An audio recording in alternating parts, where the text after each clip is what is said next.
Saudara-saudara, hak asasi manusia, HAM, adalah salah satu topik yang paling sering dibicarakan ketika kita mendiskusikan, ketika kita merenungkan bagaimana republik, bagaimana negara kita ini berjalan. Dalam sejarah, kalau kita melihat ke masa lalu, perjalanan sejarah bangsa ini selalu, kalau saya tidak boleh menggunakan kata selalu, kerap kali diwarnai dengan persoalan-persoalan yang terkait dengan hak asasi manusia. Kita tahu ada dua dimensi dalam hak asasi manusia. Hak asasi manusia yang terkait dengan hak sipil dan politik, orang mengatakannya sipol, dan hak asasi yang terkait dengan hak-hak sosial, ekonomi, budaya, dan orang sering menyebutnya ECOSOC, gitu ya, ECOSOC rights. Nah, bagaimana sekarang ini kita melihat kondisi negara kita dari kacamata, dari perspektif hak asasi manusia? Itu topik Nalar Talks kita pada hari ini. Dan pada hari ini saya beruntung kedatangan seorang tamu, tapi sebenarnya sahabat dekat saya sudah lupa udah berapa tahun yang lalu saya mengenal sosok satu ini.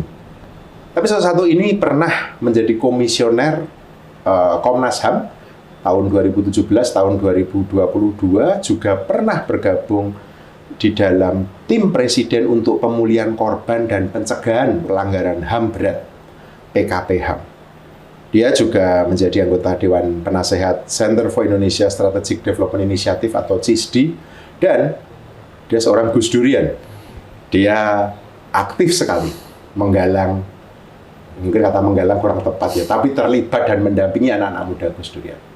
Namanya adalah BK Ulung Hapsara. Mas BK. Mas BK, terima kasih undangannya. Selamat datang. Terima kasih. Senang banget.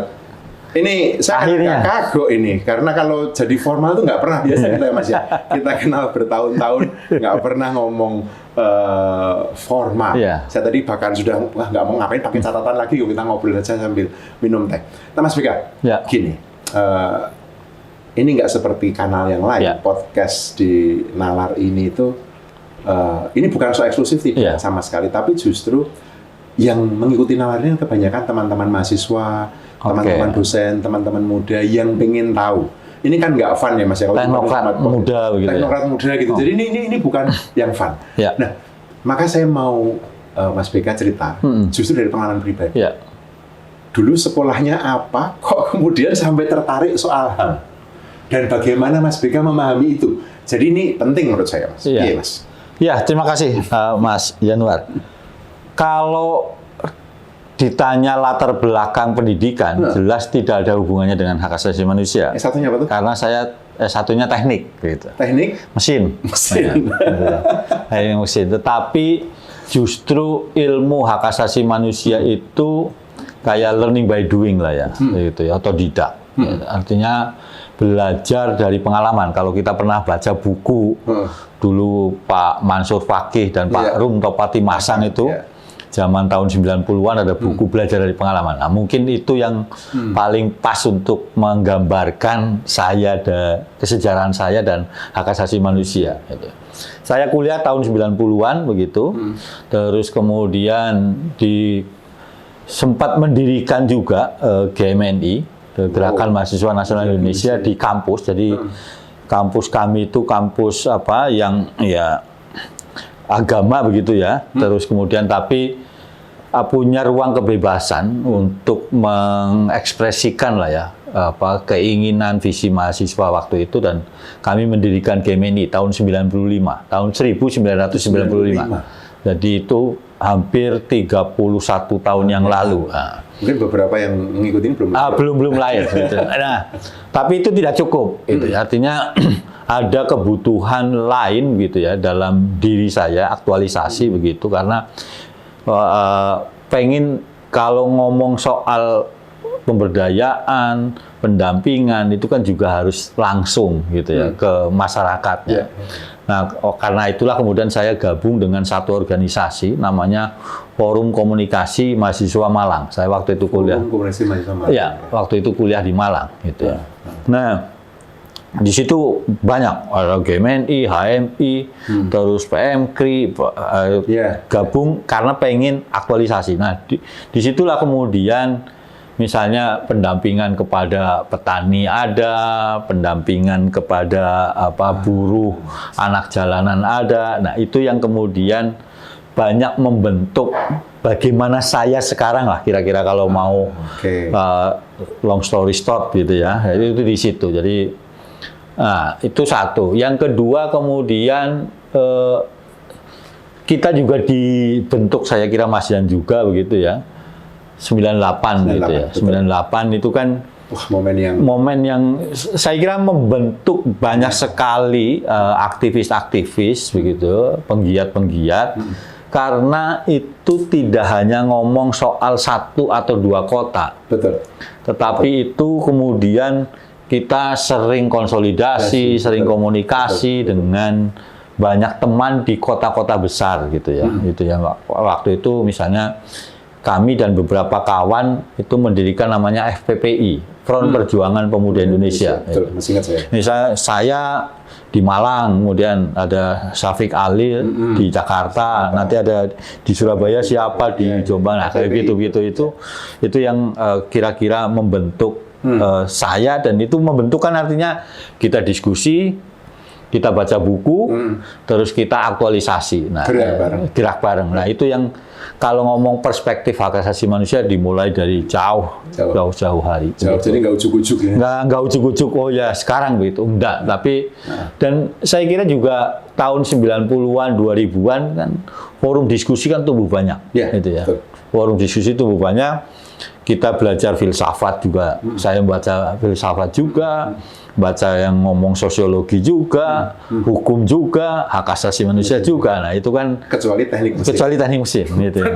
Teknik mesin. Jadi itu yang saya kira kalau ditanya sekarang ya nggak ada itu ilmunya sama sekali gitu ya. Tapi setelah lulus S1 kan saya punya kesempatan untuk belajar juga sempat di luar negeri, di Utrecht, terus ada pernah di Jerman, jadi dan beberapa itu memperkaya lah kira-kira begitu. Wah, menarik ini. Jadi benar-benar learning by doing. Learning by doing. Terlibat, terus makin intens. Betul. Ada pengalaman menarik nggak, Mas? Pas belajar sebelum jadi komisioner? Oh iya, artinya. Itu aja pasti banyak itu. Iya. Kalau misalnya begini, yang menarik kan kemudian kita itu bisa berinteraksi secara langsung dengan mereka yang memang paling terpinggirkan lah ya. Itu saya kira belajar bela rasanya di situ, compassion-nya itu di situ. Itu karena kita kan berada pada posisi yang sama dengan mereka. Mereka itu dari yang hidup normal begitu ya. Ada cerita konkret nggak, Mas? Mereka di mana gitu misalnya? Mendampingi siapa? Gitu? Kalau di tahun 1995, kalau 95 saja mungkin bingung ya, tapi kan sekarang harus pakai 1995 karena sekarang udah 2026 gitu ya. Itu pernah dampingi misalnya supir bemo di Malang gitu ya. Bemo atau petani di Jawa Timur gitu. Bahkan gitu ya untuk kasus tanah gitu ya. Bahkan yang bikin saya senang begitu, sekitar sebulan yang lalu tiba-tiba ada petani di Jawa Timur yang ketemu terakhir itu sekitar 25 tahun yang lalu, telepon saya gitu. Tanya, Mas BK kabarnya gimana? Terus kemudian sedang sibuk apa? Saya sering lihat di TV, mungkin di Komnas HAM begitu-begitu. Tapi masih nyambung gitu. Ya, itu yang saya kira pengalaman yang paling baru ya, langsung konkret bahwa kita menemani mereka, mendampingi mereka, membuat mereka masih ingat kita kan satu pengalaman yang saya kira nggak ternilai lah kira-kira begitu. Nah dari aktivis lapangan Mas, yang mendorong kemudian terlibat di Komnas HAM. Ya, jadi selain lapangan begitu ya, saya kan juga ada satu NGO di Surabaya. Oh, ada ya? Ada, Cakrawala Timur namanya. Itu didirikan oleh alumni Forum Komunikasi Mahasiswa Malang dan Surabaya. Gitu. Nah, itu sempat kerja di situ 2 tahun. Terus saya ke Jakarta pindah gitu. Terus itu saya bantu-bantu Komnas Perempuan. itu jadi notulen, noteker begitu di antara para feminis senior Indonesia. Itu juga ya noteker, dan itu juga saya kira pengalaman yang berharga sehingga saya bisa belajar bagaimana feminisme, bagaimana sejarah gerakan perempuan di Indonesia, selain kemudian bantu waktu itu jadi researcher untuk INFID ya, International NGO Forum on Indonesian Development begitu, untuk ngomong riset anti utang, terus kemudian kampanye dan lain sebagainya, sampai pada tahun 2013 atau 2014 saya kemudian diminta untuk jadi staf tetap di INFID gitu. Waktu itu lah kemudian itu yang juga saya kira mempercepat atau memperkuat latar belakang keputusan saya untuk bergabung ikut seleksi Komnas HAM dan terpilih begitu. Waktu ikut seleksi sudah merasa yakin kepilih atau gimana? Ya, saya kira begini, ini kan medan yang baru ya, medan yang baru, bagaimana kemudian pengalaman kita itu jadi arena modal untuk masuk arena politik. Bagaimanapun politik, tapi politik di DPR ya, gitu ya. Karena anggota Komnas HAM kan dipilih oleh DPR, kemudian baru disahkan oleh Presiden. Nah, ya kalau ngomong yakin tidak, gitu ya. Ya yang penting usaha gitu ya. Ya saya ada beberapa teman lah yang membantu gitu ya. Misalnya sekarang Mas Hinton begitu ya. Sekarang Bupati Tapanuli Tengah, waktu itu anggota DPR. Saya kenal sudah sangat lama. Membantu di dalam lobi-lobi begitu ya. Dan ya terpilih syukurnya. Itu pertanyaan saya, soalnya kan masuk DPR itu kadang-kadang kan orang ngeri Mas ya. Betul. Dan wah, ini siapa yang akan mendukung? Karena kadang-kadang di situ orang udah nggak mikir meritokrasi kan? Enggak. Maunya politik, tapi ada berselancar di situ. Iya, Pak. Saya kira begini, bahwa proses politik di DPR itu tidak hanya membutuhkan latar belakang kita seperti apa, tapi juga jaringan kerja dan juga kerja-kerja politik. Itu di situ. Ini pengalaman penting ini bagi teman-teman yang berpikir masuk ke arena-arena itu, Mas ya. Jadi politik itu tidak perlu dipahami hanya sebagai politik yang sempit ya Mas ya, rebutan posisi kuasa itu, tapi jejaring tadi itu penting. Nah, sekarang langsung ketika di Komnas HAM. Karena saya masih ingat jenengan itu terkenal banget itu kan, kasus Sambo lah, kasus kilometer 50. Kayak itu di TV itu, wih Mas BK terus diwawancarai sampai diwawancarai baju batik, ingat nggak? Nah itu. Nah sekarang kesempatan untuk cerita lebih mendalam Mas. Maksud saya bukan panjang ceritanya Mas, tapi refleksi Mas BK dalam melihat kondisi kita menangani HAM dari case ya Mas BK. Boleh mana saja Mas? Kan saya pengen nggak tahu, tapi yang saya tahu yang orang se-Indonesia tahu kan KM50 sama Sambo. Gimana Mas BK? Yang refleksi pertama adalah Indonesia itu sangat besar, negara yang sangat besar, gitu ya. Tidak cukup, gitu ya. Kita itu punya kewenangan secara undang-undang saja, gitu ya, untuk membangun peradaban HAM. Gitu. Ulangi Mas, tidak cukup kita punya kewenangan berdasarkan undang-undang saja untuk membangun peradaban HAM di Indonesia. Yang kurang apa? Yang kita punya apa? Begini. Karena kalau kita nilik kasus misalnya, kasus HAM di Indonesia itu kan, kalau pelanggaran-pelanggaran itu kan banyak kan hak atas keadilan gitu ya. Hak atas keadilan.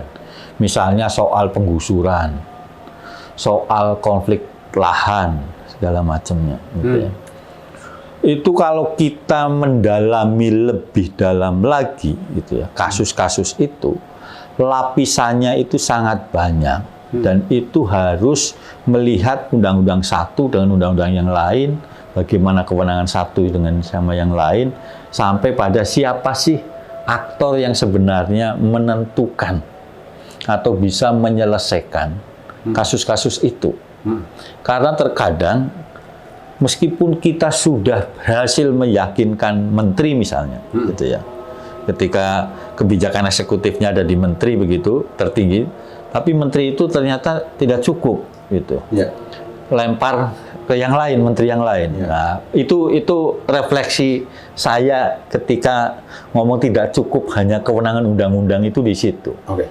Jadi tadi Mas Boy kan bilang kan, nggak cukup Ya. dengan satu Kewenangan saja. Dan Ya. tadi cerita bahwa Menteri HAM pun atau Menteri ya. itu juga tidak mampu Ya. kalau hanya diberi portofolio, bukan Ya. portofolio ya, tapi diberi kewenangan itu. Kewenangan. Ya. Ya, begini. Yang saya maksud itu begini. Komnas HAM itu lembaga independen tertua pasca reformasi ya. Pasca reformasi. Gitu. Itu KPK tahun ya? 99 kan diresmikan undang-undang. Iya, Iya. karena KPK kan baru tahun 2000 berapa itu. Nah, Ya. Komnas HAM terlebih dahulu. Nah, sampai tahun 2026, Komnas HAM itu punya 5 undang-undang yang mendasari geraknya, kerjanya, sama kewenangannya. 5 5. undang-undang. Undang-Undang nomor 39 tahun 99 tentang hak asasi manusia. Undang-Undang nomor 26 tahun 2000 tentang pengadilan HAM. Yang ini, undang-undang ini sudah dinyatakan tidak berlaku karena sudah masuk di KUHP. Nah, Undang-Undang nomor 40 tahun 2000 itu tentang penghapusan diskriminasi berdasarkan ras dan etnis. Undang-Undang nomor 7 tahun 2015 tentang penanganan konflik sosial.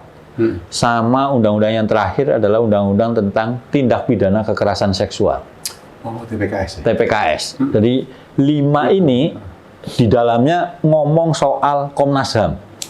Komnas HAM harus ngapain, punya kewenangan apa, terus kemudian siapa saja yang bisa jadi duduk di Komnas HAM. Nah, dengan 5 itu seharusnya kan jadi kayak super body kan, Iya. super body. Tetapi nyatanya tidak cukup gitu ya, tidak cukup.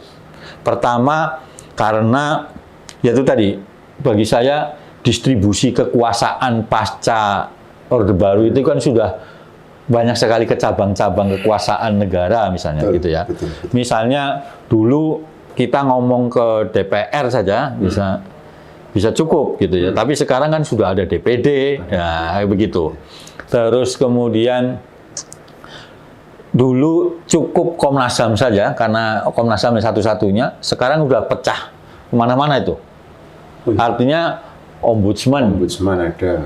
Komisi Informasi Publik, ini kan hak atas informasi nih. Iya. Terus kemudian ada juga Komnas Perempuan juga, itu yang nangani Komnas soal hak perempuan. Iya. Terus kemudian yang terakhir misalnya Komisi Nasional Disabilitas. Iya. Gitu. Terus ada lagi Lembaga Perlindungan Saksi Korban. Nah, Itu seperti membuat yang dulunya Komnas HAM besar. Gitu. iya besar, sekarang kan kemudian jadi pecah lah ya, terdistribusi lah, ya, terdistribusi. Itu mempengaruhi. Oh iya, mempengaruhi. Artinya kan kewenangannya juga kadang-kadang kami kan harus koordinasi juga dengan teman-teman yang lain gitu. Itu kolaborasi kalau misalnya ada 1 kasus atau 2 kasus gitu. Kalau hubungan dengan dulu namanya Menkumham, sekarang Kementerian HAM gimana? Ya, kan begini, kalau dalam teori HAM gitu ya, duty bearer atau penanggung jawab soal pemenuhan, penghormatan, perlindungan, penegakan, dan pemajuan HAM, P5 HAM ini adalah negara. Negara direpresentasikan oleh salah satunya adalah oleh presiden, pembantu-pembantunya. Gitu. Nah, Komnas HAM adalah lembaga negara independen yang galibnya adalah mengawasi kerja negara dalam tadi P5 tadi, pemenuhan, penegakan, penghormatan, perlindungan, dan pemajuan. Nah, itu di situ. Nah, kalau soal kebijakan politik HAM di Indonesia itu kan tergantung pada presidennya. Tergantung pada presidennya. Artinya misalnya kayak Presiden Jokowi begitu ya, kan di Menko Polhukam, gitu.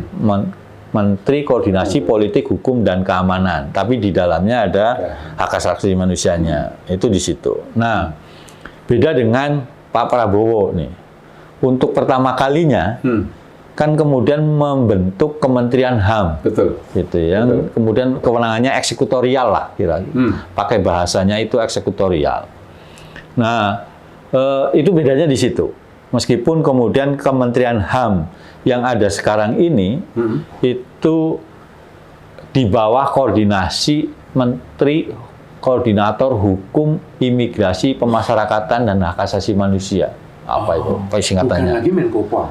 Bukan, ya sama-sama Menko, tapi bukan Menko Polhukam. Ya dulu itu bedanya dengan Pak Jokowi, Menko Polhukam itu jadi satu. Sekarang pecah. Kan jadi pecah. Ya. Menko Polkam sendiri, politik keamanan sendiri, Dan yang hukum, HAM dan IMIPAS dipisahkan. sendiri. Nah, begitu. Sebelum ke situ, saya mau mendalami, tapi sebelum itu. Tadi ketika Mas BK ada di Komnas itu, tadi kan cerita atau kemudian bahwa kewenangan itu nggak cukup. Itu tercermin nggak, Mas, dari case yang pernah ditangani seperti misalnya KM50 atau Sambo salah satu aja lah. Kan Sambo itu yang membuat Mas BK terkenal di mana-mana, bahkan nggak cuma di Indonesia gitu kan. Gimana? Ya, begini. Komnas HAM itu dalam kasus Sambo nih ya, gitu, dalam kasus Sambo, Komnas HAM itu adalah pengawas eksternal kepolisian. Artinya dia bertugas atau memiliki kewenangan untuk mengawasi kinerja kepolisian. Apakah kepolisian itu mampu mendatangkan keadilan atau tidak? Bukan Kompolnas ya, tapi Kompolnas juga, tapi dia pengawas fungsional dari kepolisian. Nah, pengawas eksternal kepolisian itu bareng BPK kalau soal keuangannya, bareng Ombudsman untuk soal layanan publiknya, Komnas HAM, terus kemudian ada satu atau dua lagi gitu lembaga eksternal itu. Nah, dalam kasus Sambo, contoh kasus adalah kami ngawasi kinerja kepolisian, apakah memang benar-benar mendatangkan keadilan atau tidak. Nah, itu di situ. Nah, bagaimana cara ngawasinya? Nah, itu kan begitu. Kemudian supaya menjadi penyeimbang, menjadi pengawas yang benar-benar ngawasi, kami punya kewenangan didasarkan pada Undang-Undang Nomor 39, yaitu kewenangan pemantauan. Itu bahasa lain dari penyelidikan. Nah, kami nyelidiki nih, bagaimana sebab musababnya, kenapa ada Sambo korbannya, terus kemudian Eliezer, begitu-begitu. Jadi kami punya kewenangan untuk misalnya meminta keterangan kepada kepolisian. Itu. Sampai kami juga pernah memeriksa langsung Sambo ya di mana rutan Makobrimob di Kelapa II Depok sana itu ya, kami datang gitu ya, meriksa itu, terus kemudian minta hasil labnya, begitu-begitu itu punya itu. Nah, balik lagi pada soal kenapa tidak cukup begitu ya. Ya karena hasilnya adalah rekomendasi itu yang sifatnya tidak mengikat. Tidak mengikat artinya ketika tidak dijalankan tidak ada sanksi nih. Gitu. Ketika nggak dijalankan tidak ada sanksi. Gitu. Ya, tapi ini bisa jadi pembanding. Misalnya dalam proses hukum misalnya. Gitu ya. Ini hasil investigasi Komnas, fakta-faktanya bisa dipakai dalam persidangan misalnya, atau kemudian fakta-faktanya bisa dijadikan bahan untuk ditindaklanjuti lagi oleh kepolisian atau pihak lain yang berwenang. Gitu. Itu contoh satu kasus. Ya. Itu. Nah, sekarang saya mau melanjutkan yang tadi, yang bagaimana kemudian ini kan pendekatannya berbeda ya setiap periode gitu. Dan sekarang kita masuk periode Pak Prabowo. Ini mungkin agak luas sedikit ya Mas ya, karena sekarang ini saya sebenarnya pertanyaan mendasarnya adalah bagaimana Mas BK melihat komitmen pemerintahan Prabowo pada penegakan HAM. Tapi ini mau saya pecah dulu. Satu yang concern atau yang menjadi kepedulian atau keprihatinan teman-teman ini, terutama teman-teman muda adalah mungkin saya nggak tahu apakah ini masuk ke hak sipol atau hak ekosop ya. Tapi misalnya seperti kebebasan berekspresi, bicara, kebebasan berekspresi, ruang-ruang digital yang makin sempit, gitu ya. Tadi sebelum Mas BK datang tadi ada salah seorang anggota DPR telepon saya kebetulan. Dia mau mendorong satu data gitu ya. Dan salah satu argumen yang saya ajukan ke dia adalah bahkan data itu kan di dalam masa digital seperti sekarang ini, zaman digital itu adalah hak pribadi yang melekat dalam warga negara. Nah, lalu dia juga mengatakan, nah itu kan hak asasi dia. Nah, dalam satu sisi kita tahu pemerintahan yang baru punya pendekatan baru. Sisi yang lain juga nampaknya HAM itu sekarang mulai dipahami lebih luas ya Mas. Saya nggak tahu benar atau tidak. Itu saya mau ngobrol Mas Pik. Termasuk yang kemarin ramai soal MBG itu makan bergizi gratis ini kan. Ada yang mengatakan ini melanggar HAM gitu kan. Nah, gimana Mas Pik itu? Ya, gini, sebelum sampai ke titik itu, karena ini banyak kawan muda yang biasanya menyimak, begitu. Saya ingin menyampaikan soal sejarah HAM dan bagaimana komitmen Indonesia soal hak asasi manusia terlebih dahulu. Monggo. Kalau di dunia ini, salah satu tonggak sejarah HAM itu kan Declaration Universal of Human Rights, gitu ya. Itu 10 Desember tahun 48. Ketika negara-negara di dunia mengikat diri untuk menghormati dan menjalankan tadi Deklarasi Universal Hak Asasi Manusia. Indonesia itu pembukaan Undang-Undang Dasar tahun 1945, alinea pertama, kemerdekaan adalah hak segala bangsa. Artinya Indonesia itu lebih dulu ini ngomong soal hak asasi manusia dibandingkan dengan Deklarasi Universal Hak Asasi Manusia. Ini tahun 45, ini tahun 48. Itu satu. Belum kita ngomong isi-isi undang-undang dasarnya, pasal-pasalnya. Ada soal kebebasan beragama dan beribadah, ada soal lapangan kerja, ada soal pendidikan, kan itu ada. Kebebasan berserikat berkumpul. Berkumpul kan ada di situ. Itu situ. Nah, komitmen itu kemudian ketika bahkan Orde Baru gitu ya, Orde Baru tahun 80 berapa begitu saya lupa, Indonesia untuk pertama kalinya meratifikasi instrumen HAM internasional di zaman Orde Baru. Zaman Pak Harto? Zaman Pak Harto. Itu Convention on Elimination of All Forms of Discrimination Against Women. CEDAW.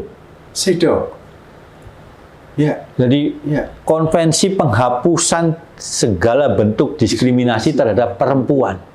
Itu zaman Pak Harto. Zaman Pak Harto tahun 80-an. Itu di situ. Muter pada era Orde Baru begitu. Habis itu banyak sekali instrumen-instrumen internasional HAM itu yang diratifikasi oleh pemerintah Indonesia. Secara keseluruhan itu ada 9 instrumen HAM pokok. 9. Indonesia itu sudah meratifikasi 8. Dari 9 yang ada di dunia? Dari ada 9 itu. Yang belum adalah konvensi anti penghilangan paksa. Itu kita belum? Kita belum. Itu pun sekarang sedang pembahasan di DPR. Pemerintah sudah oke. Hanya kan kemudian kalau meratifikasi karena bentuknya undang-undang kan harus persetujuan DPR. Prosesnya itu di situ. Artinya saya mau bilang bahwa kalau ngomong komitmen gitu ya. Komitmen Indonesia soal hak asasi manusia sangat tinggi. Indonesia sekarang sudah ke-6 kalinya anggota Dewan HAM PBB. Dan kemarin terpilih jadi sekarang terpilih tahun 2026 terpilih jadi presidensi Dewan HAM untuk periode tahun 2026 ya. Tadi hanya 1 tahun saja. Itu ngomong komitmen nih. Nah, pertanyaan Mas Yan tadi soal kondisi yang sekarang. Memang betul HAM itu secara umum dibagi jadi 2, rumpun yang besar, rumpun sipol dan rumpun ekosop, sipil politik dan ekonomi sosial budaya. Sipil politik ini kaitannya dengan kebebasan beragama dan berkeyakinan, berpendapat dan berekspresi, hak terus memilih dan dipilih, ya, terus kemudian soal data pribadi, itu di situ. hukum, Itu di ada Sipol. di Sipol. Ecosop ini kaitannya dengan pendidikan, kesehatan, lapangan kerja, dan yang lain sebagainya. Itu di situ. Ada di rumpun sini. Oke. Itu terus hak untuk berpartisipasi dalam kehidupan budaya. Nah, misalnya begitu. Oke. Ya. Ada di rumpun Ecosop. Nah, bagaimana misalnya kalau Mas Yan tadi bilang soal MBG nih, gitu ya, pelanggaran HAM atau tidak, Iya, gitu ya, iya. itu harus dilihat dari dua rumpun itu, gitu ya. Kalau misalnya soal keracunan, gitu ya, terus kemudian tidak ada akses informasi, menutup kritik, Iya. segala macam, Iya. itu bisa jadi ini pelanggaran HAM, gitu. Jadi pelanggaran HAM. Ya. Tapi kalau ngelihat dari sisi ekosopnya soal hak makanan, itu agak tricky.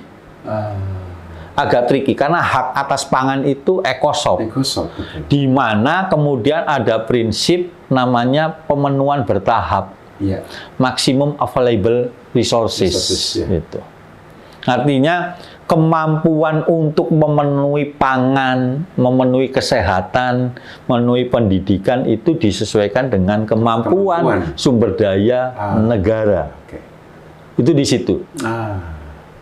Jadi harus agak utuh. Agak utuh melihatnya. Nah, begitu. Artinya kalau hanya ngomong sekedar pangan saja nih, gitu ya, ya mampunya di situ. Itu. Kalau ngomong sisi hak, belum ngomong sisi tata kelola. Kalau ngomong tata kelola tentu saja lain cerita gitu ya. Ini bagaimana hak atas pendidikan, hak atas kesehatan, misalnya alokasinya yang harusnya progresif begitu ya. Kan begitu kan? Benar. Tapi ternyata kemudian direalokasi untuk MBG saja misalnya. Nah, itu beda kasus gitu. Menarik ini. Gitu. Artinya teman-teman memang juga perlu lebih harus berani ngulik lebih dalam. Gitu. Karena tidak bisa disamakan gitu ya. Misalnya antara hak sipil politik dan hak ekosop gitu. Karena ya itu tadi. Kalau tadi Mas, ruang cyber yang menyempit, media sekarang makin dipepet itu ya Mas. Iya. Kemudian bahkan ada itu nggak usah saya sebut namanya, ada teman saya sama junior saya yang dia punya IG feed itu cerita tentang kondisi Aceh itu sudah dapat teguran. Saya sendiri pernah mengalami itu kan, Twitter saya itu saya dapat peringatan. Gitu. Atau mensrea lah ya. Contoh-contoh. Mas Beka lihatnya gimana? Ini kan satu sisi bacaan saya kalau nggak salah ini soal Sipol ya Mas. Tapi ini sebenarnya ada arus apa atau Mas yang ini? Ya, jadi gini, kalau ngomong soal kebebasan berekspresi, pembatasan segala macam, pembatasan hak sipil politik itu dimungkinkan. Dimungkinkan, sah. Tetapi syaratnya sangat ketat. Yaitu? Misalnya begini, harus ada undang-undang. Ada proporsional atau tidak, sesuai kebutuhan atau tidak, legalnya atau tidak. Nah, begitu. Oke. Itu ngomong pembatasan ada juga, jadi tidak sepenuhnya bebas, gitu ya. Artinya aparat negara tidak bisa sepenuhnya, nggak bisa sebebas-bebasnya. Iya, itu di situ. Jadi, nah, penentuannya seperti apa gitu ya. Kalau kita ngomong mensrea lah, misalnya kasus mensrea atau kemudian tadi ruang cyber, ruang cyber begitu. Intervensi itu. Harus melihat begini. Ada 6 ukuran, 6 indikator ya. Indikator aja 6. 6 ya. Misalnya isinya gitu ya. Terus kemudian konteksnya. Kemudian pengaruhnya, peluang terjadinya, artinya apakah ini bisa membawa kerusuhan atau tidak, begitu. Terus kemudian siapa yang menyampaikan, gitu. Di forum mana, itu di situ. Jadi indikator-indikatornya. Nah, itu yang kemudian menentukan apakah pembatasan itu melanggar HAM atau tidak. kalau mau dikulik dalam, itu mau dikulik dalam seperti itu. Tetapi dalam kasus-kasus yang tadi Mas Dian sampaikan, jelas itu membatasi kebebasan berpendapat dan berekspresi. Apalagi misalnya pada Agustus kemarin begitu ya, ketika demo rame segala macam prahara Agustus gitu ya. Narasi yang biasa saja, konten yang biasa saja itu bisa dianggap menyerang kehormatan negara atau kemudian menyulut kerusuhan dan yang lain sebagainya. Nah, itu kan harus sebenarnya aparat penegak hukum harus benar-benar tahu soal hak asasi manusia terlebih dahulu nih sebelum ngomong ini melanggar gitu ya, melanggar hukum segala macam. Itu adalah melanggar hukum atau bagian dari kebebasan berekspresi gitu. Itu yang ini harus dijelaskan. Itu satu. Yang kedua kemudian iya betul, ruang sipil kita itu menyempit gitu ya. Kenapa menyempit begitu ya? Bukan salah satu ya. Satu indikator dari menyempitnya ruang sipil adalah self censorship. Self censorship. Jadi tanpa dipaksa dari luar, orang sudah takut gitu ya. Kita takut gitu. Kita takut mau mengkritisi pemerintah, takut, padahal kalau ngomong teori demokrasi, teori politik, kedaulatan tertinggi adalah di tangan rakyat. Mau kritik aja nggak? Memang mengkritik nggak berani. Nah, itu di situ. Nah, menyempitnya ruang sipil ke sana, Mas. Itu. Belum lagi kita ngomong kualitas demokrasi ya. Gitu. Bagaimana kemudian pembelaan terhadap kawan-kawan yang sedang aktif bersuara, yang kritis bersuara kan hampir tidak ada dari wakil rakyat, DPR gitu ya. Akhirnya masyarakat sipil membela diri sendiri gitu ya. Nah, itu kan juga mempengaruhi bagaimana soal kualitas demokrasi. Yang kedua, berjalannya fungsi-fungsi kenegaraan dalam satu pemerintahan misalnya DPR, lembaga pengawasan atau yang lain begitu. Itu di situ. Yang sekarang on fire itu ya Mas ya, kalau saya ngamati media itu kan masih balik ke soal Agustus tadi. Adalah kejadian Agustus itu buntutnya panjang. Betul. Termasuk penangkapan teman-teman aktivis, teman-teman mahasiswa, dan sekarang kalau saya tidak salah ingat masih skala ratus belum sampai Itu kan kemudian membuat cukup banyak orang bertanya tentang komitmen pemerintah tadi. Meski kita sudah meratifikasi 8 dari 9, tapi ada orang yang mengatakan itu, maaf ini, omon-omon saja, nyatanya masih begitu. Gitu ya. Nah ini saya mau kaitkan pertanyaan ini dengan Mas Bekam melihat itu seperti apa, dan kita lihat ke depan, Mas. Pemerintahan Prabowo Gibran ini kan masih akan sampai 2029 ya kan, kalau nggak ada masalah, nggak ada apa-apa. Dan kita sebagai warga kita juga melihat periode 2025, 2024, 2029 ini di bawah Prabowo Gibran ini, Mas Beka sendiri melihatnya seperti apa dari tadi ya, indikasi tadi ya, ruang sipil menyempit, tapi kemudian kita juga melihat situasi tadi gimana menangani kasus di depan mata soal itu. Kita nggak usah dulu ngomong yang lain-lain lah, Mas. Soal bencana Sumatera itu kan juga sudah dilihat sebagai HAM juga ya kan? Nah, Mas Beka lihatnya gimana? Ya, begini.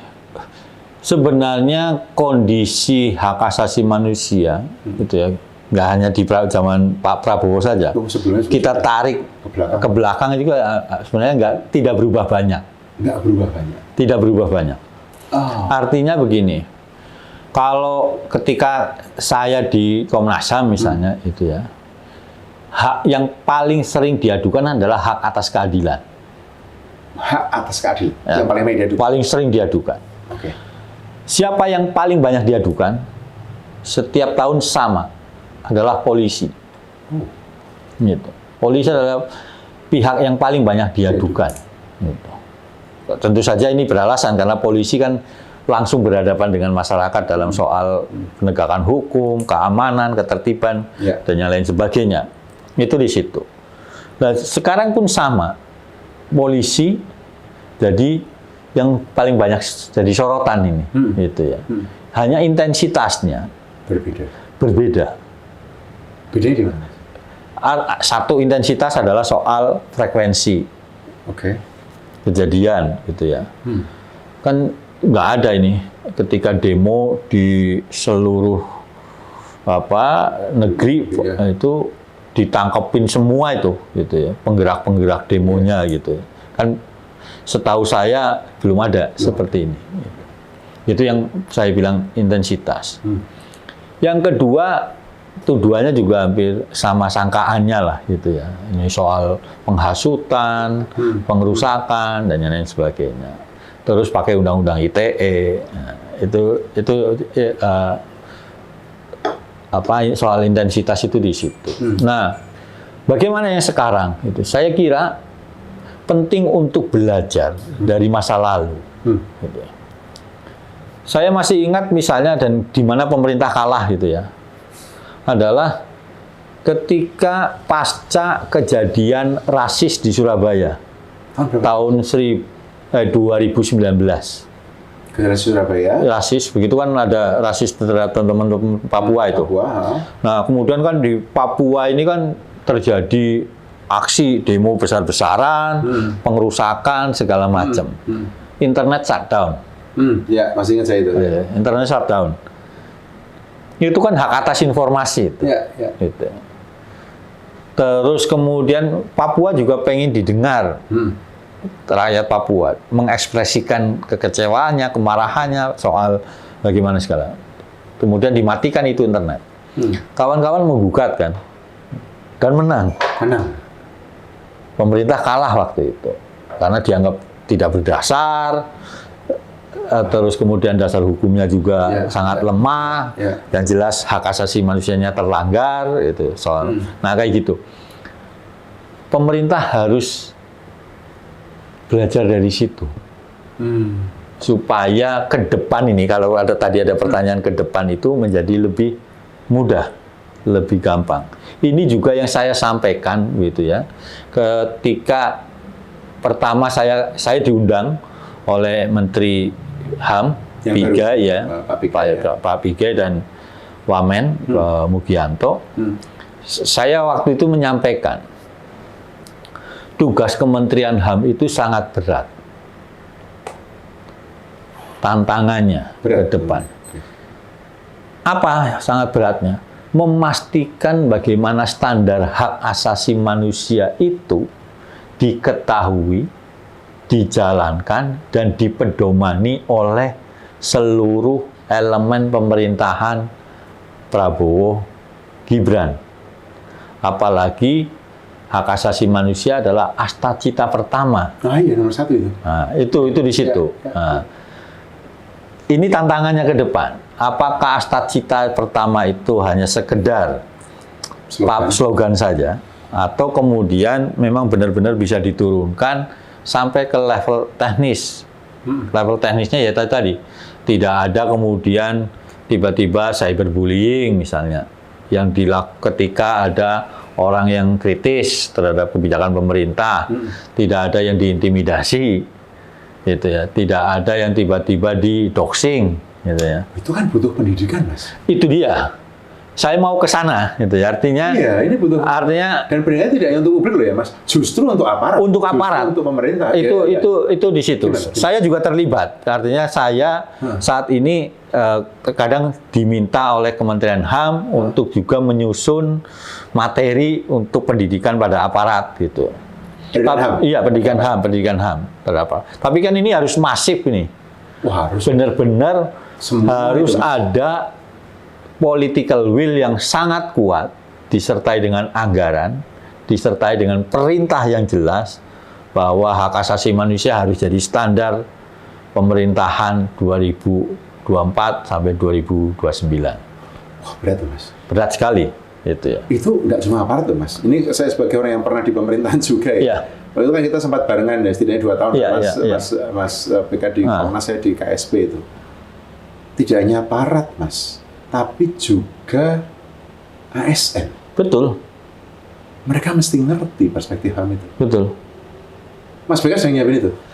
Ada sebagian itu. Tapi begini, saya sepakat bahwa negara itu direpresentasikan bukan hanya oleh aparat penegak hukum, Betul. tapi juga aparatur sipil negara. Benar. Gitu. Benar. Karena aparatur sipil negara lah yang bisa membuat kebijakan yang berperspektif hak asasi manusia. Persis. Dilihat dari pendekatan teknokratisnya. Nah, itu dia. Itu. Ya. Kan di situ. Ya. Artinya yang namanya HAM itu gitu, secara mendasar, secara umum tidak hanya dipahami soal kekerasan saja, gitu loh. Tidak hanya soal hak beribadah, tempat ibadah, pelarangan tempat ibadah, pelarangan ibadah maupun soal kebebasan berekspresi tadi, tapi juga menyangkut soal bagaimana hak atas kesehatan misalnya. Persis. Enggak cuma sipol tapi juga Ekosopnya. Dan ekosopnya teknokratik banget. Betul. Pembangunan di situ. Betul. Terus kemudian bagaimana misalnya daerah misalnya itu bisa menjaga ruang hidup masyarakat di situ. Contoh kasus misalnya yang sekarang terjadi di Papua misalnya, di Merauke gitu ya. Kan pembebasan lahan untuk food estate itu kan di demo segala macam. Lah bagaimana kemudian memastikan bahwa ketika ada penolakan dihormati gitu ya. Terus kemudian dilindungi, tidak ada intimidasi, tidak ada penahanan segala macamnya. Ini adalah ruang hidup mereka. Itu di situ. Nah, itu yang harus dipahami oleh ASN maupun aparat penegak hukum. Soal hak asasi manusianya gitu. Berarti nanti itu akan jadi masif ya Mas ya, penyebarannya? Masif, harus masif gitu. Itu penting banget Mas. Iya. Karena tadi Mas Beka sudah menyampaikan ideal atau cita-cita negara menghormati HAM atau penghormatan pada asasi manusia, cita-cita nomor 1 ini. Ini implementasinya itu sampai ke kebijakan yang memastikan hak-hak orang itu terlindungi. Betul. Misalnya begini, contoh kasus misalnya adalah hak atas kesehatan, gitu ya. Hak atas kesehatan. Yang namanya hak atas kesehatan, di situ representasi negara kan bisa jadi tenaga kesehatan, gitu ya. Representasi negara nih, bisa tenaga medis, dokter, perawat, bidan dan lain sebagainya. Nah, bagaimana kemudian mereka memahami soal hak pasien, misalnya? Ya, betul. Gitu. Betul, perlindungan itu. Artinya dari soal data pribadi dilindungi, soal hak untuk tahu mekanisme prosedur pengobatannya seperti apa, segala macam, diagnosis seperti apa, itu kan bagian dari hak pasien. Hak pasien adalah hak asasi manusia. Itu ngomong soal kesehatan saja nih Mas. Itu baru kesehatan. Baru kesehatan. Itu belum ngomong yang lain lagi. Pendidikan misalnya. Tugas berat ini Mas. Berat sekali. Tapi ini justru bagi saya hak asasi manusia itu ya kita, gitu ya. Artinya kita itu dari kita tidur, bangun tidur, beraktivitas sampai mau tidur lagi, semua hak asasi manusia. Negara punya tanggung jawab untuk memenuhi itu, gitu. Saya masih ingat dulu tuh diajari aktivis senior yang sudah meninggal itu. Dia bilang begini, sesuatu disebut hak jika ada yang memastikan pemenuhannya, dan pemenuhannya itu adalah negara. Betul. Kita bisa bilang itu hak. Gitu. Ya. Wah, ini mendalam Mas. Itu duty bearer namanya tadi. Ya, duty bearer. Iya. Ya. Nah, sekarang geser sedikit ke orang muda. Ya. Jenengan kan wira-wiri, mendampingi orang muda, formal, informal, jelas, jelas gitu ya kan. Mas Beka punya sense nggak? Anak-anak muda ini sebenarnya terhadap isu-isu HAM itu engage nggak sih Mas? Mereka itu mau tahu nggak Mas? Mau terlibat nggak Mas? Dari pengalaman Anda? Durian, di manapun lah.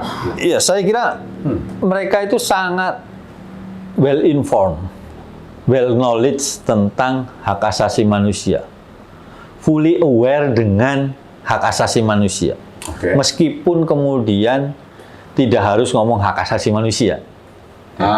Ekspresinya bisa berbeda-beda. Gitu. Artinya, taruhlah misalnya soal mens rea lagi-lagi. Saya contohkan. Oh iya, mens rea itu betul-betul. Mens rea kan, artinya mereka memahami bahwa itu konteksnya adalah satir komedi yang berisi kritik terhadap pemerintah. Dan kritik itu sah.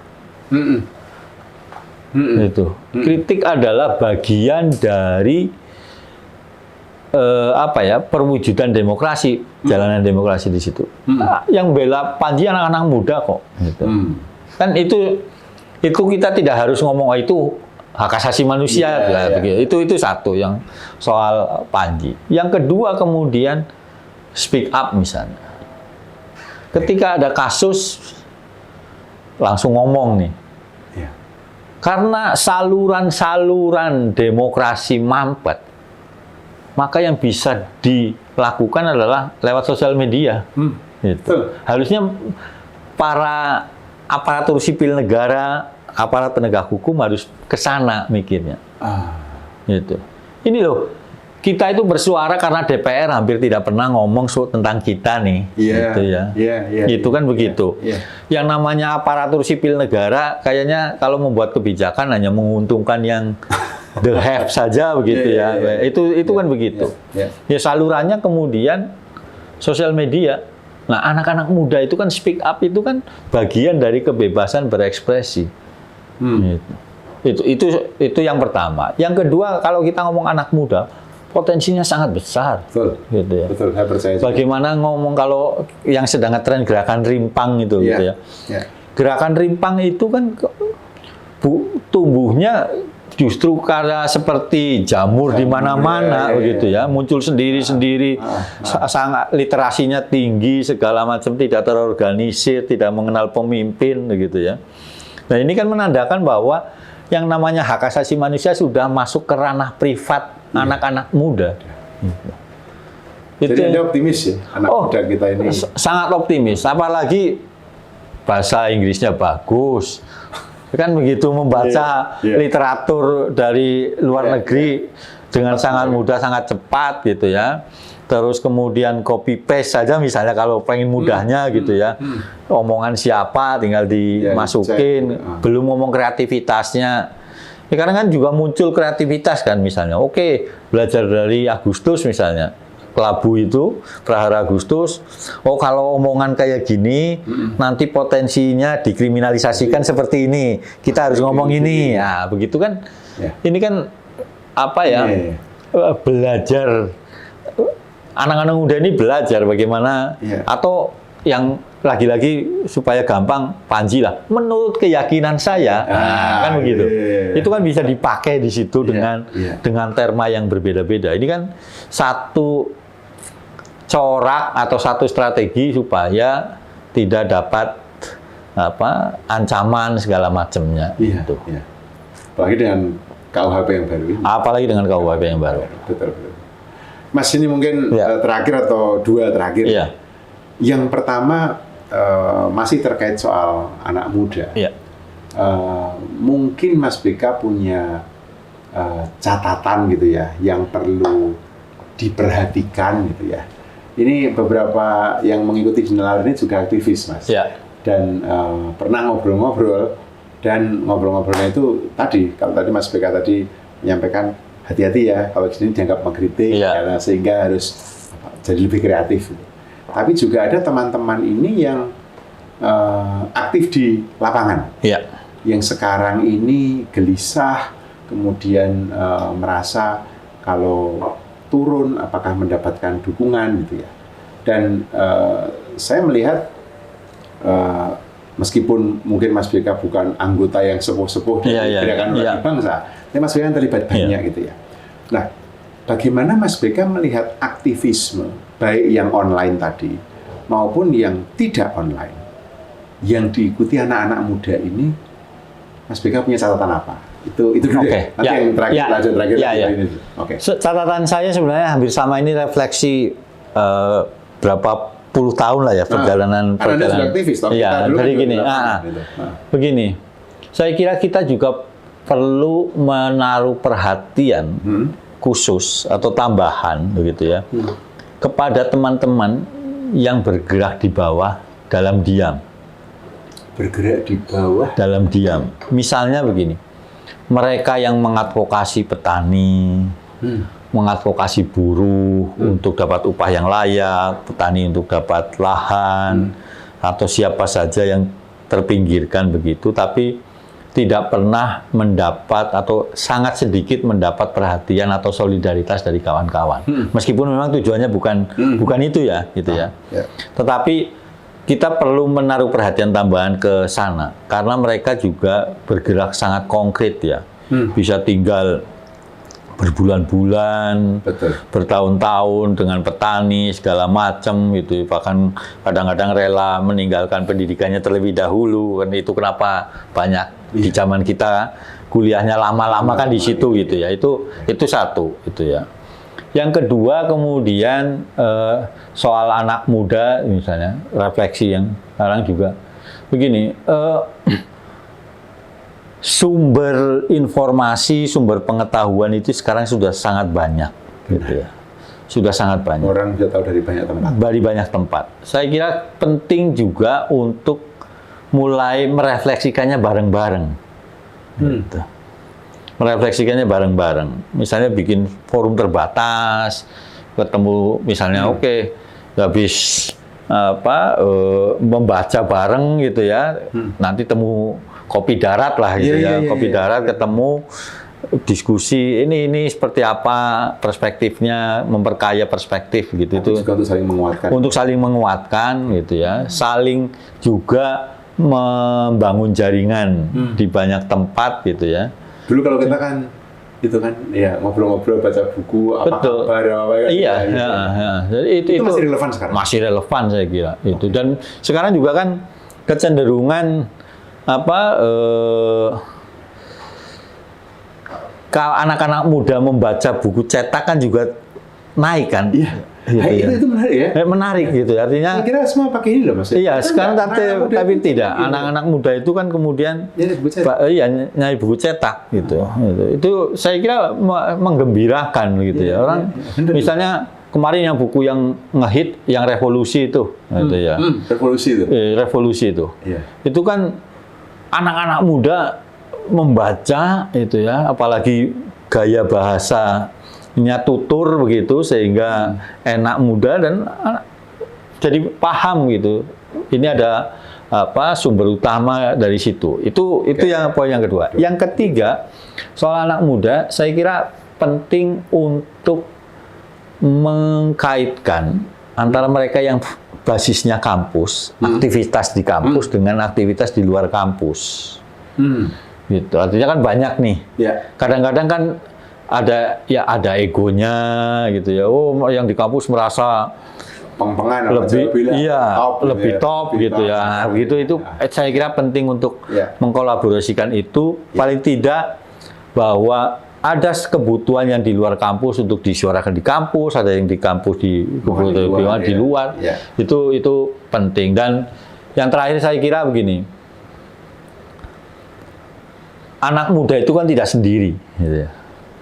Ada yang anak tua ini yang bersedia membantu, gitu ya, mendampingi, menemani, begitu ya. Bahkan kemudian membantu kalau ada kesulitan-kesulitan. Saya kira pada titik itu penting untuk membangun perjumpaan-perjumpaan, gitu ya, perjumpaan antar generasi seperti apa, bukan untuk menggurui atau digurui, tapi kita membangun analisa bareng lah itu. Apa sih situasi kondisi yang ada saat ini itu? Apakah ini ngancam atau tidak gitu ya? Apakah memang ini sustain atau tidak? Kalau pakai bahasanya Mas Yan gitu ya. Ini sustain atau tidak gitu ya. Nah, kondisi ini itu ya, apakah kemudian akan membaik atau tidak? Nah, ini kan penting untuk melihat. Satu contoh misalnya soal supremasi sipil lah gitu ya. Itu dia. Gitu. Supremasi sipil. Ini kan amanat reformasi nih, gitu ya. Ketika ada difungsi ABRI dulu, kemudian Pak Habibie, Presiden Habibie, Presiden ketiga kita mengeluarkan instruksi Presiden untuk tentang langkah-langkah kebijakan pemisahan TNI dan Polri, gitu. Diteruskan Gus Dur dengan memisahkan TNI dan Polri, gitu ya. Nah ini kan bagaimana nih kondisi dengan supremasi sipil? Karena supremasi sipil berkaitan erat dengan kualitas demokrasi. Nah, pada titik itu kita penting untuk melihat lagi sejarah, kemudian tokoh-tokohnya sekarang masih banyak yang hidup, begitu ya, masih hidup dan masih sehat. Kita bisa share bagaimana, sharing pengalaman saja, gitu ya. Oh, ternyata perspektif sekarang itu seperti ini, gitu ya. Oh, perspektif dulu kayak gini. Apakah bisa dijembatani atau tidak? Nah, begitu kan, saya kira penting antar generasi tadi. Betul. Dan itu juga tadi kalau Mas BK cukup aktif di belakang gerakan nurani bangsa itu juga untuk itu. Oh, iya. Cerita sedikit ya Mas? Oh ya, jadi gini, gerakan nurani bangsa ini kan satu inisiatif dari para sesepuh bangsa, ya, yang memang concern dengan situasi dan kondisi bangsa ini. Gitu. Yeah. Dan di situ ada Bu Sinta Nuriyah Abdurrahman Wahid, Kardinal Suharyo, ada Pendeta Gultom, terus Pak Quraish Shihab, Gusmus, dan beberapa tokoh lain. Artinya tidak punya kepentingan politik elektoral, gitu ya. Politiknya politik kenegaraan dan politik kebangsaan, gitu ya. Terus ya setiap ada yang salah ya dikritik, diberi masukan, diberi pesan, gitu ya, oleh para sesepuh itu di situ. Jadi, nah itu ya kadang-kadang kita ya sempat diskusi dengan anak-anak muda, itu bagaimana sih? Anak-anak muda justru melihat itu. Iya, artinya belajar, gitu ya, belajar, terus kemudian yang sepuh-sepuh ini juga, oh ya, mendengarkan, gitu ya. Oh, ternyata zamannya sudah berganti, gitu ya, preferensinya sudah beda-beda, kompas moralnya juga berbeda, gitu. Itu kan di situ. Sekarang yang terakhir, Mas. Ya. Maaf ini jadi lebih panjang dari biasanya nih, Mas. Tapi terakhir gini, karena nalar ini tadi saya bisa sampaikan, yang menyimak ini teman-teman, kalau saya boleh lihat demografinya, Mas. Ini teman-teman relatif muda lah. Ya, yang sekitar juga ada, tapi relatif lebih muda. Mereka ini base-nya akademisi, dosen, tapi juga teman-teman aktivis, penggerak, gitu ya. Tapi mereka serius-serius itu. Nah, kalau Mas BK ada catatan atau ada pesan buat yang menyimak ini, sahabat-sahabat nalar ini, dari apa yang kita obrolkan tadi, Mas, tentang khususnya perspektif atau khususnya tentang kaitan antara hak asasi manusia dan masa depan Indonesia. Nalar itu kan selalu meeting. Menyampaikan apa, Mas? Gitu, Mas. Begini, ini, Mas. Saya kira kita sedang pada critical point, ya. Critical situation di mana apakah ke depan itu kita akan punya kualitas demokrasi yang lebih baik atau tidak. Nah, kritikal. Iya. Dari situ kemudian kita menentukan nih. Gitu. Kita mau apa? Mau apa? Mau posisi peran kita itu mau seperti apa? Apakah posisi kita? Tentu saja bahwa banyak sekali aspek kehidupan itu ada di Indonesia. Tidak harus jadi aktivis semua, tidak harus jadi teknokrat semua, tidak harus jadi akademisi semua. Tetapi paling tidak anak-anak muda yang jadi akademisi, teknokrat, ASN dan yang lain sebagainya, aktivis itu saling terkoneksi, gitu. Saling terkoneksi. Karena apa? Bisa jadi situasi yang dirasakan, gitu ya. Di masing-masing daerah atau masing-masing sektor itu beda. Terkoneksi itu menjadikan kemudian jadi cari titik temunya di situ. Nah, yang terakhir dari saya misalnya begini. Kalau kita benar, gitu ya, saya kira tidak ada resiko, gitu.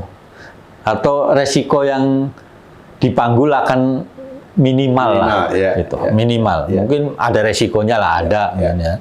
Tapi minimal. Nah, dengan mencoba mengulang-ulang kebenaran itu yang kemudian kita bisa memitigasi resiko itu. Misalnya anak-anak muda ini, di ASN, saya kan nggak mungkin keras-keras karena pimpinan saya ABCD. Ya, kita bisa terbentur kata Bung Karno kan begitu. Orang terbentuk karena terbentur. Iya, Nah, terbentur. Nah, pada titik itu saya kira anak-anak muda bisa sangat luas kok sekarang ini itu ruang-ruang yang bisa dimainkan oleh teman-teman gitu ya, dan ada koneksi itu jelas, updated begitu supaya cara pandangnya, terus kemudian bacaannya, referensinya juga updated, tapi nilai-nilai kompas moralnya sama, terus prinsip-prinsip demokrasi juga sama, prinsip-prinsip hak asasi manusia terus dijalankan. Saya kira itu yang jadi benang merahnya. Begitu, Mas. Top. Terima kasih, Mas PK. Sama-sama. Ini perbincangan yang mencerahkan. Ya. Ini bukan, saya tadi mau guyon ya, sebagai dua konco lawas, tapi saya kira topiknya perlu didalami secara lebih serius. Matur nuwun sekali lagi, Mas PK. Terima kasih, Mas. Saudara-saudara, demikianlah perbincangan kita hari ini dengan Mas PK Ulung Hapsara, Mas PK yang sejatinya seorang aktivis, bahwa dia sudah pernah memegang posisi publik, menjadi komisioner Komnas HAM. Saya kira kita bisa melihat bagaimana tadi Mas PK menunjukkan dengan jelas bagaimana perspektif hak asasi manusia itu memang kaya, dan karena itu juga cara kita memahaminya. Dan ada pesan penting dari Mas PK tadi, terutama khususnya kepada Anda, kaum muda, bahwa duduk bersama itu penting. Bukan hanya untuk memperdalam, menguasai ilmu, menguasai sebuah perspektif tertentu, katakanlah HAM, tetapi justru tadi, untuk saling menguatkan, untuk saling mendukung, mengerti perjuangan yang sama, untuk menjaga kompas moral dan prinsip-prinsip yang mendasar dalam hidup kita sebagai bangsa.